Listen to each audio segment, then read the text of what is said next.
Somewhere beyond the folds of ordinary time, in a place where stars burned like scattered embers across an endless black canvas, a lone figure drifted through the void. His long silver earrings shimmered faintly with divine light, and his eyes, cold as forgotten scripture, stared at the map of realities laid before him. Goku Black had walked through countless universes, each one a garden he had chosen to burn. He believed mortals were a flaw, an accident carved into the fabric of creation, and he had appointed himself the quiet gardener who would prune them from existence forever. He had erased entire worlds without hesitation. He had listened to the cries of civilizations and heard only static. To him, every scream was proof of imperfection, and every prayer was a confession of weakness. The Zero Mortals plan was not a mission. It was, in his mind, a mercy, a sacred cleansing that would return the cosmos to its intended silence. And so he traveled, tearing through dimensions like a priest, turning the pages of a doomed hymn book. But on this particular jump, something unexpected happened. A ripple, faint at first, then violent, shook the corridor of reality he traveled through. The stars around him twisted. Space folded in unfamiliar directions. For the briefest moment, Goku Black felt something he had not felt in a long time.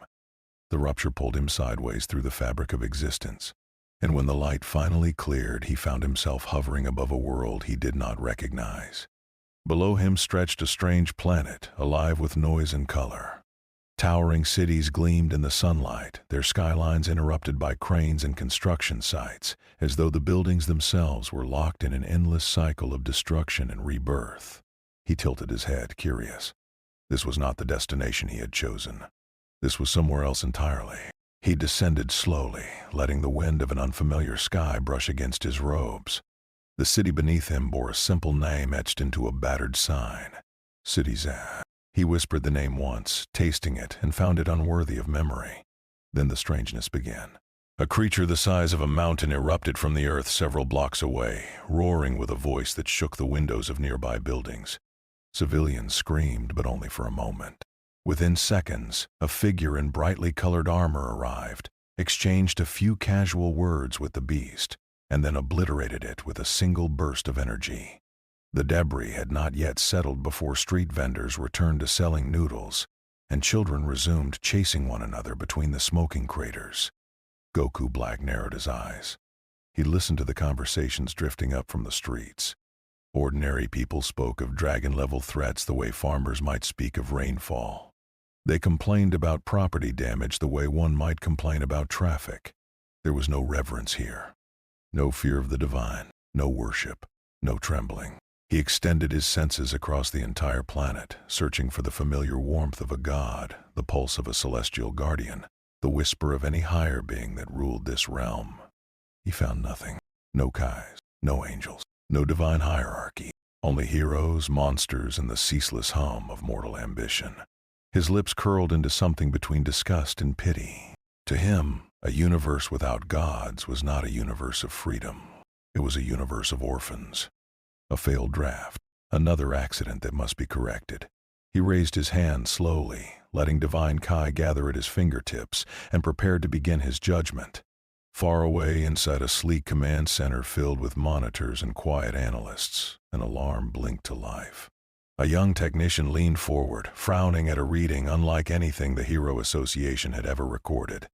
The energy signature did not match any known monster, any known hero, any known category at all.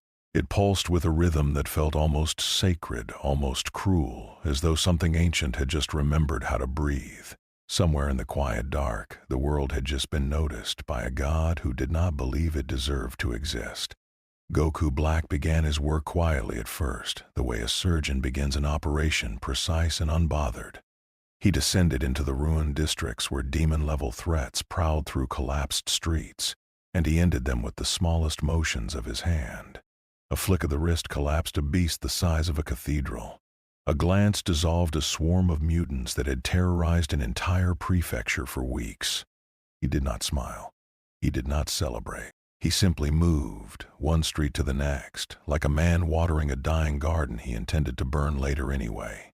He was not saving these people. He wanted that understood, at least by himself. Every monster he erased was simply a rehearsal, a proof of concept, a way of measuring the strength of this world before he swept it clean. He wanted to know how far these mortals had climbed before he decided how far they would fall. But the people below did not see it that way. Cell phone videos spread across the internet within hours. Bloggers uploaded shaky footage of a black-robed figure incinerating a giant with a single beam of pink light. News anchors called him mysterious. Fans called him beautiful. Someone, somewhere, gave him a nickname that trended for 3 days straight. The Hero Association scrambled to catch up. Inside a quiet room lined with monitors, Gino stood with his arms folded, watching the footage again and again. His mechanical eyes narrowed. The energy was not radiation, not psychic force, not any known signature. It behaved like something willed into existence rather than generated. He requested access to the archives. Nothing matched. Atomic Samurai sat on a wooden porch far outside the city, sharpening his blade in silence. He felt the newcomer without needing to see him. A weight had settled over the world, subtle but constant, like a second sun that refused to set. His students noticed the change in their master. He said nothing. He only sharpened his sword a little longer that evening. Bang, the old master of whirlwind iron-cutting fist stood on a mountainside with his eyes closed. The wind carried something unnatural through the trees, something that did not belong in any dojo, any lineage, any tradition. It was not the kai of a warrior.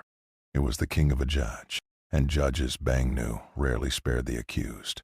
The Hero Association eventually sent a diplomatic team.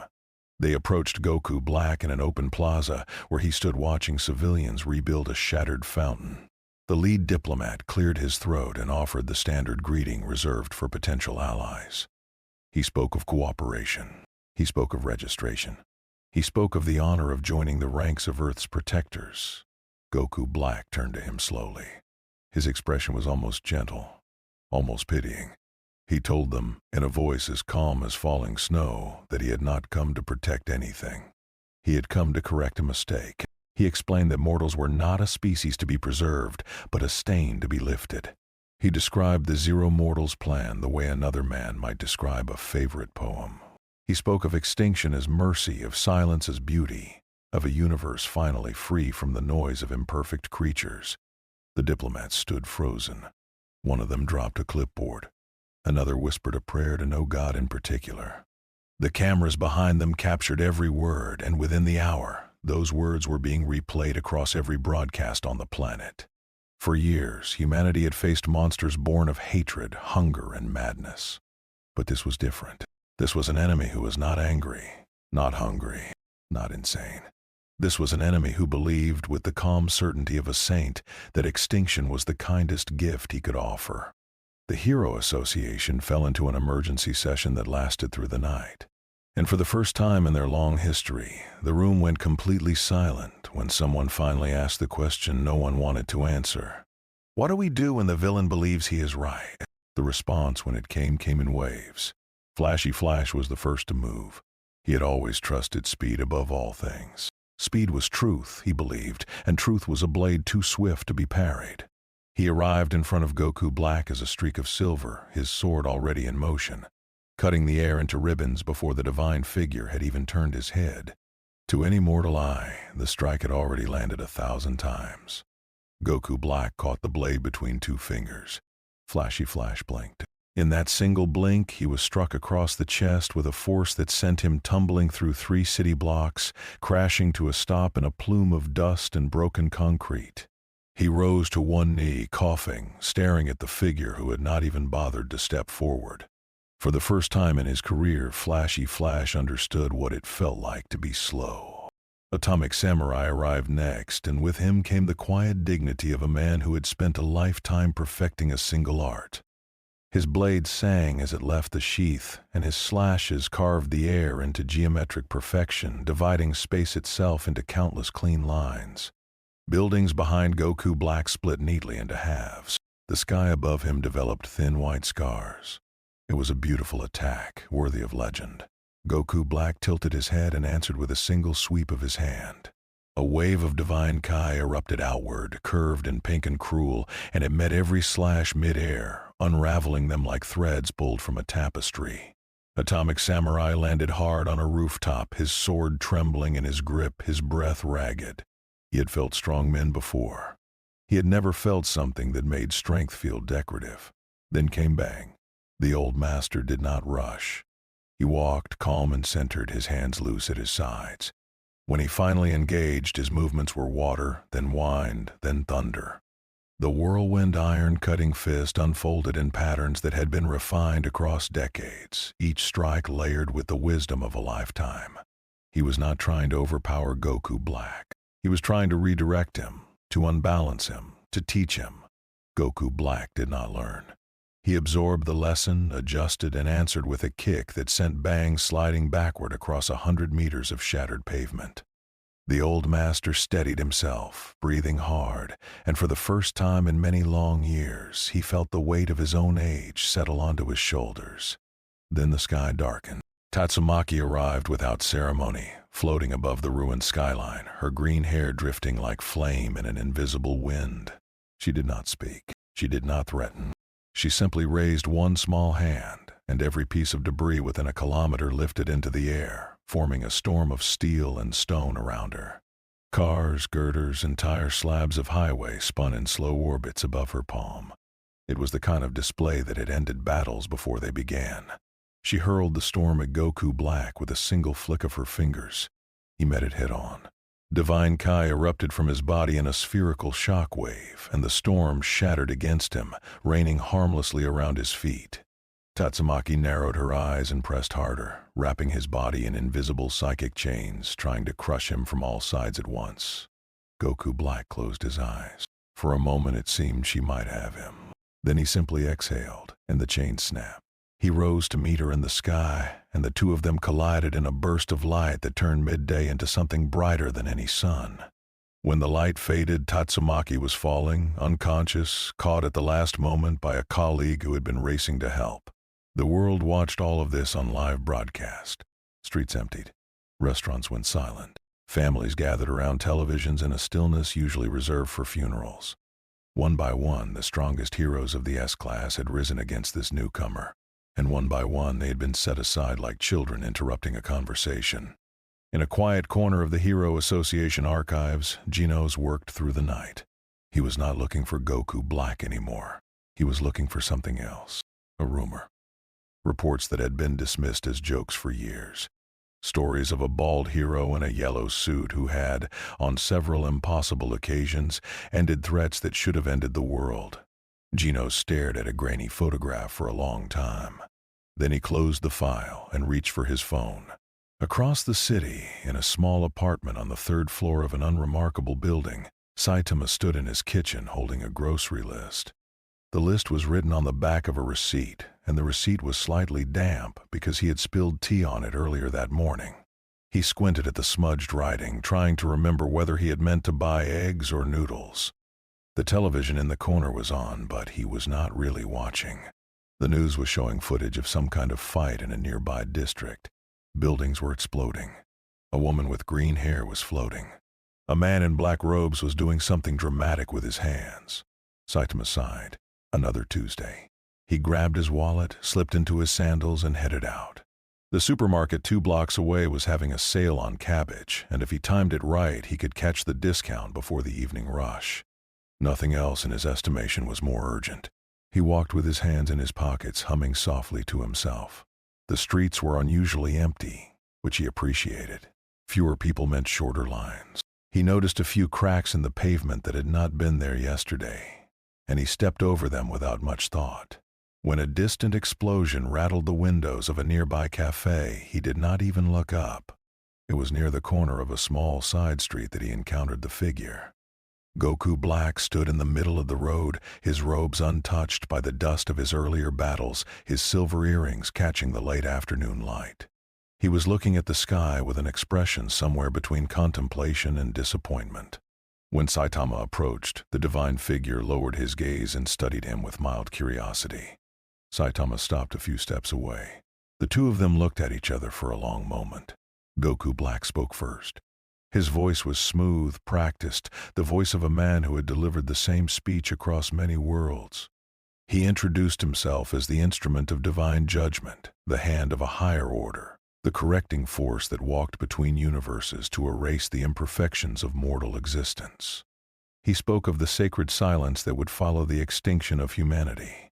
He described the beauty of a world without noise, without ambition, without flawed creatures pretending to matter. Saitama scratched the back of his neck. He asked if the man was another monster. Goku Black paused. He explained patiently that he was not a monster. He was something far greater. He began again, this time slower, more careful, laying out his philosophy like a teacher explaining a difficult concept to a distracted student. He spoke of mortal sin. He spoke of divine perfection. He spoke of the Zero Mortal's plan and the mercy hidden within it. Saitama nodded a few times, but his eyes kept drifting toward the setting sun. He was calculating something in his head. If the speech continued for more than 5 minutes, the frozen section at the supermarket would be picked clean. He had learned the hard way that arriving late meant settling for the sad freezer-burned dumplings at the back of the shelf. Goku Black raised his voice slightly, sensing that his words were not landing. He described the beauty of extinction. He described the elegance of silence. He described the honor of being erased by a god. Saitama shifted his weight to the other foot. He asked politely if this was going to take much longer. Something flickered across Goku Black's face. It was not anger, not yet. It was something more unfamiliar. It was the strange, uncomfortable sensation of being ignored. Across 1,000 worlds he had been feared, hated, worshipped, cursed, begged, defied. He had never in all his long existence been treated like a telemarketer. For the first time since beginning his holy crusade, Goku Black felt the smallest crack open somewhere deep beneath his certainty. A tiny, quiet crack. Not enough to be seen, but enough to be felt. And behind that crack, something patient was waiting. The first strike came without warning.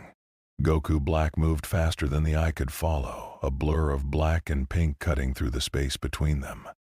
His fist arrived at Saitama's face with enough force to level a small country, carrying the weight of divine chi refined across countless erased worlds.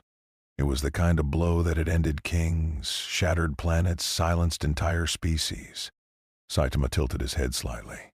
The fist passed by his cheek and struck the empty air behind him, and the shock wave alone flattened a row of parked cars down the street. Saitama blinked once, then looked at the crater the punch had left in the pavement. He frowned. He had just paid the water bill, and now the street was probably going to need repairs, which meant taxes, which meant another form to fill out. Goku Black launched into a full assault. He appeared above, below, behind, on every side at once, weaving through the air with the practiced grace of a being who had spent lifetimes perfecting the art of murder.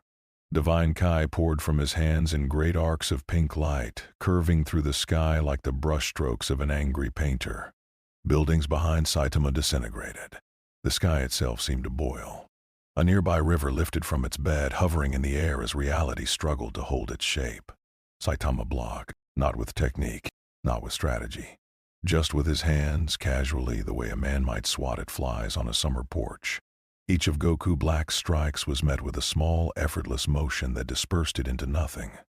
A punch would arrive, and Saitama's palm would meet it, and the punch would simply cease to exist. Goku Black leapt backward, breathing harder than he had in centuries. He looked down at his hands. His knuckles were bruised. He had not bled, not truly, since the day he first stole this body. And yet here, in this ordinary street, in front of this ordinary man, his hands had begun to ache. He told himself it was nothing. He told himself he had simply not taken this seriously. He gathered his Kai, and the air around him began to hum.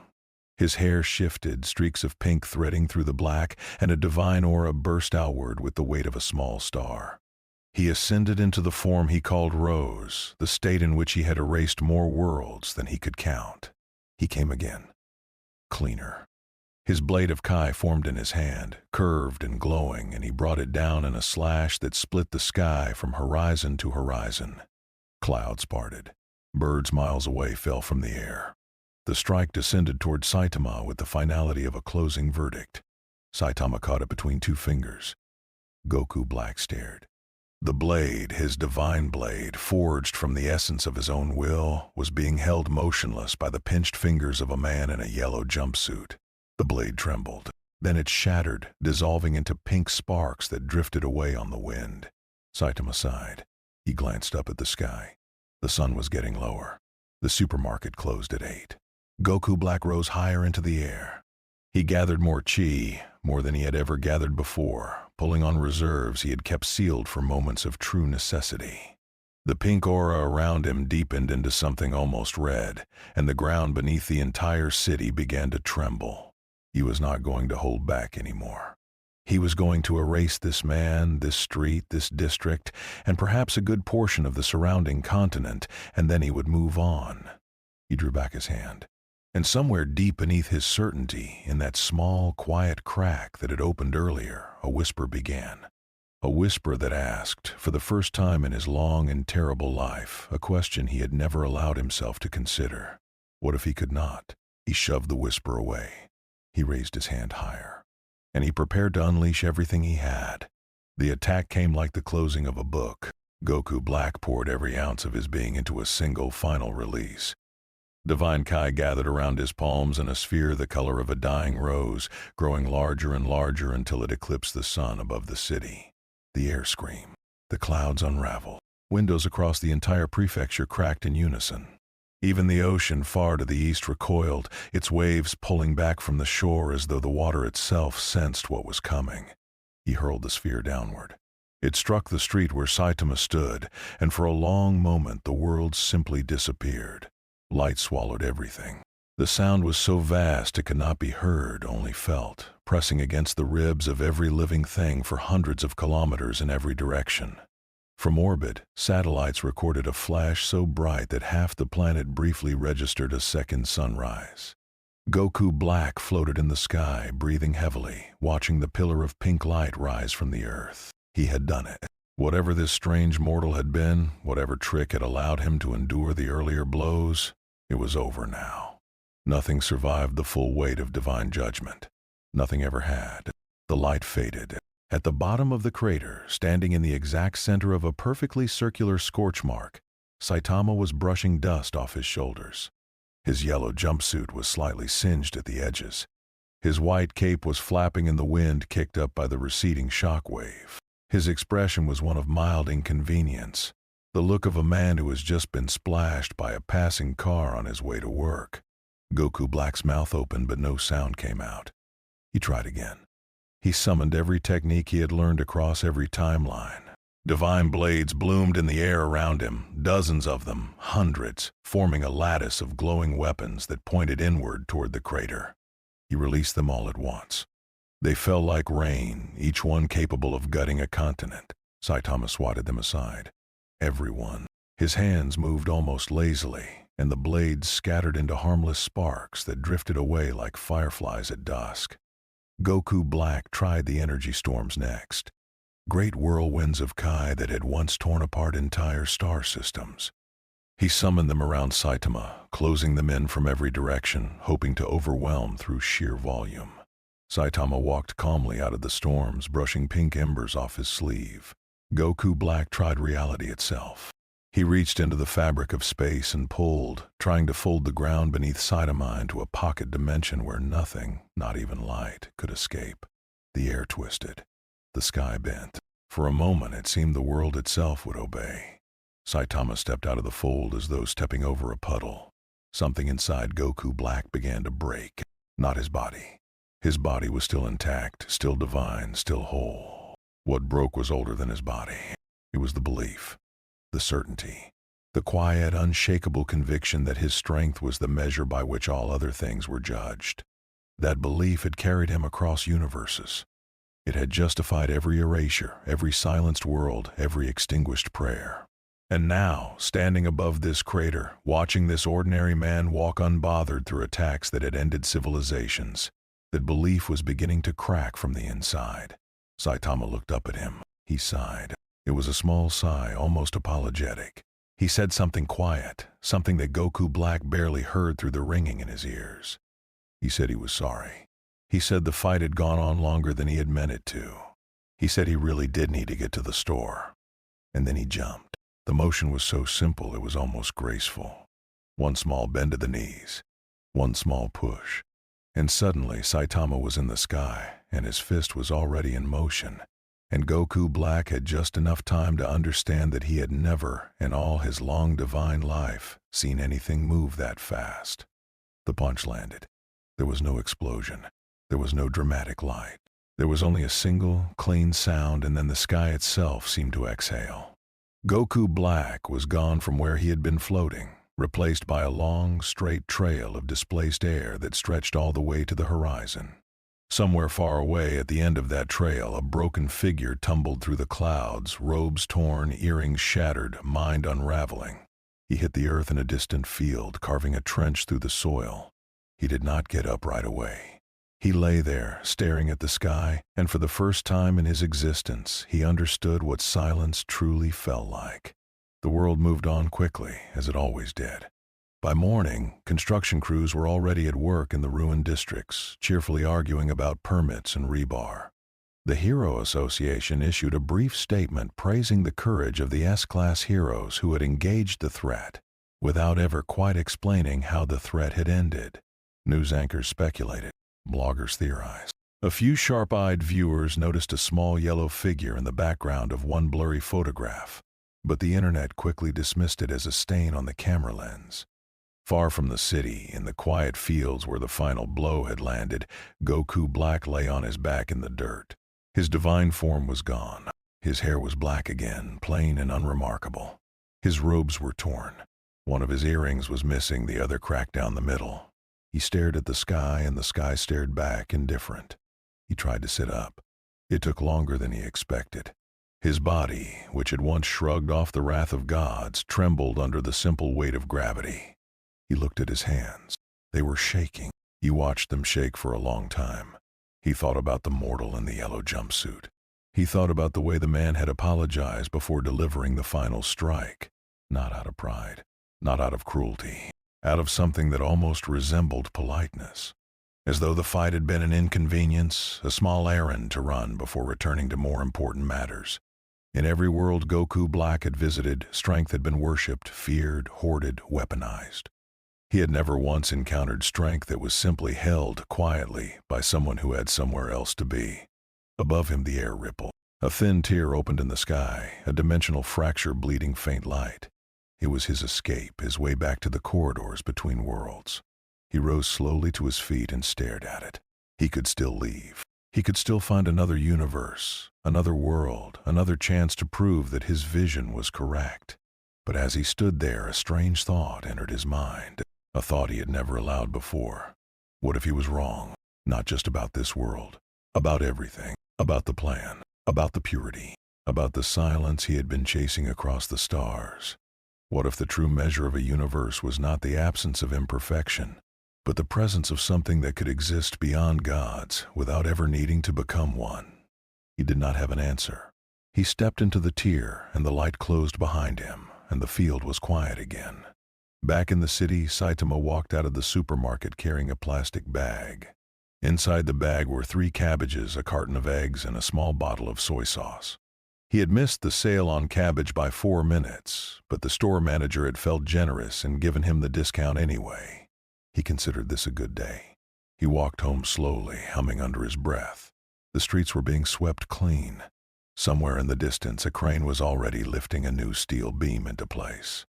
Children were laughing on a nearby balcony. A stray cat crossed his path and stared at him with the intense judgment that only cats possess. Saitama scratched his head.